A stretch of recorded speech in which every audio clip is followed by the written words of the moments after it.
अभी आप लोगों को हम बता दें, एक बार हम जो है इन सभी क्वेश्चनों को लाइव लाने का प्रयास किए थे, लेकिन नेटवर्क कनेक्टिविटी की वजह से लाइव सेशन समाप्त हो गया था।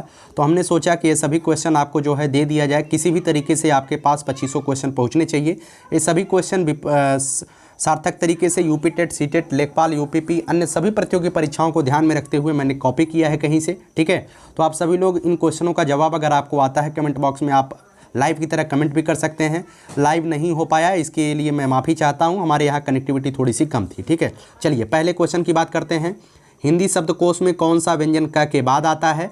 तो क के बाद मित्रों छ आता है, ख कदापि मत लगाइएगा। हिंदी शब्दकोश में क के बाद ख नहीं आता है। हिंदी शब्दकोश में क के बाद जो है छत्री वाला छ आता है। आगे बात करते हैं, अध्यक्ष में कौन सा उपसर्ग है? ऑप्शन नंबर दूसरे का बताइएगा। अधि, अध, अत या अध, ठीक है। जो इसका राइट आंसर होगा, आप लोगों ने रिप्लाई भी दे दिया होगा, इसका जो right answer option number A सही है, अधि उपसर्ग होता है। तीसरे क्वेश्चन की बात करते हैं, संग्राम में कौन सा उपसर्ग होता है? ऑप्शन नंबर ए है सन, बी है सम, बी है स, डी है सत। इसका जो राइट आंसर मित्रों वो है ऑप्शन नंबर बी, संग्राम में जो है सम उपसर्ग होता है। मंत्री शब्द का लिंग क्या होता है? इसका भी जवाब आप लोगों ने दिया था लाइव सेशन में।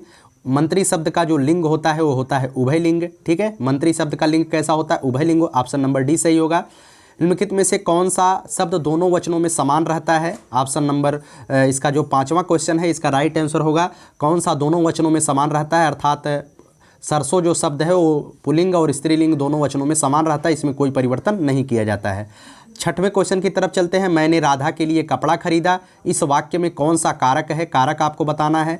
जहाँ पे को और के लिए शब्द आता है वहाँ पर जो है संप्रदान कारक होता है। कुछ लोगों ने अपादान कारक लाइव सेशन में सही बताया था, तो भैया आपको बता दें, अपादान कारक जो है अलगाव के अर्थ में प्रयोग किया जाता है। जैसे वृक्ष से पत्ते गिरते हैं तो वहाँ पे जब अलग हो रहा है पत्ता वृक्ष से, तो वहाँ पे अपादान कारक होगा, ठीक है। यथोचित में 7वें क्वेश्चन का जवाब दीजिएगा। जल्दी जल्दी मैं इस वजह से कर रहा हूँ क्योंकि मैंने लाइव सेशन में आपको समय दिया था। यथोचित में सही संधि विच्छेद बताइए।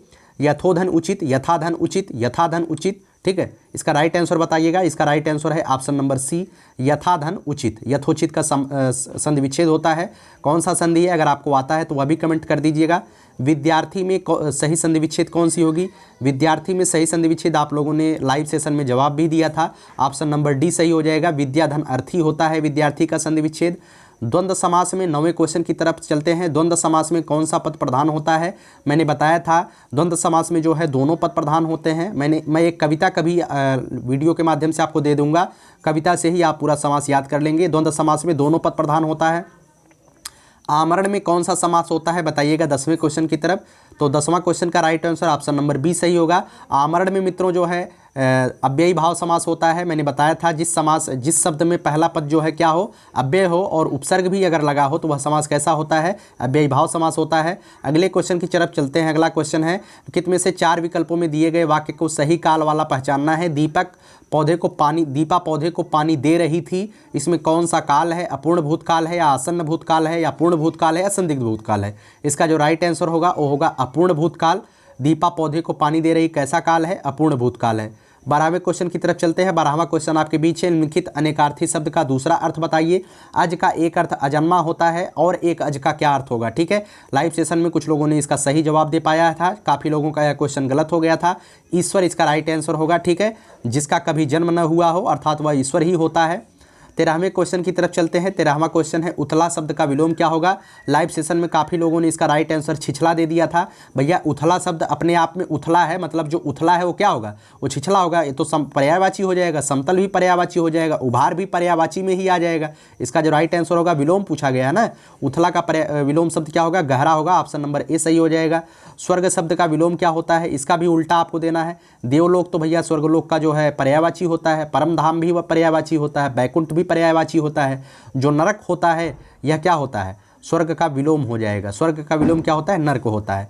15वें क्वेश्चन की तरफ चलते हैं। इनकित में से कौन सा शब्द मद का समानार्थी नहीं है? काफ़ी लोग जो है लाइव सेशन में नहीं शब्द को छोड़ दिए थे, आपको यही चीज़ें ध्यान देनी है। इनकित में से कौन सा शब्द मद का समानार्थी नहीं है? कुछ लोगों ने तुरंत ही इसका जो सही आंसर लगाया था वो लगा दिया था ऑप्शन नंबर ए वाला, जो कि गलत कर दिया आपने। गर्व तो मद का समानार्थी है, गर्भ भी है, नशा भी है, मध्य भी है। ये जो शिथिल शब्द यहाँ पे दिया गया है, यह शिथिल शब्द जो है मध्य का पर्यायवाची नहीं होता है। यूपीपीईटी में क्वेश्चन आया था कि दर्प का पर्यायवाची क्या होता है? दर्प का पर्यायवाची अहंकार होता है। वही दर्प, वही अहंकार, वही नशा, वही मध्य। ठीक है। आधा तीतर आधा बटेर लोकोक्ति का क्या अर्थ है? आधा तीतर आधा बटेर। इसका राइट आंसर आप लोगों ने, काफ़ी लोगों ने सही इसका जवाब दिया था, बेमेल चीज़ों का मिश्रण। ठीक है। 17वें क्वेश्चन की तरफ चलते हैं।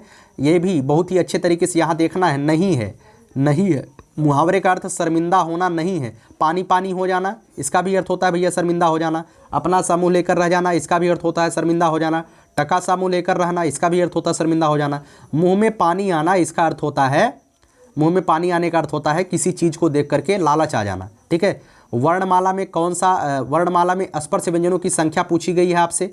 काफ़ी ज़्यादा लोग भैया उत्तर इसमें 35 बता रहे थे। मैंने वहाँ पे बताया कि 35 नहीं होता है। वर्णमाला में क च ट त प 5 वर्ग होते हैं। क च ट त और प, इनमें जो है सभी में 5-5 वर्ड आते हैं और यही जो है स्पर्श व्यंजन होते हैं। तो 25 होता है। कितना होता है? 25। वर्णमाला में स्पर्श व्यंजनों की संख्या 25 होती है। 19वें क्वेश्चन लिखित में से शुद्ध वाक्य का चयन करना था। चिड़िया ने दनादन 5 दाना चुग गई।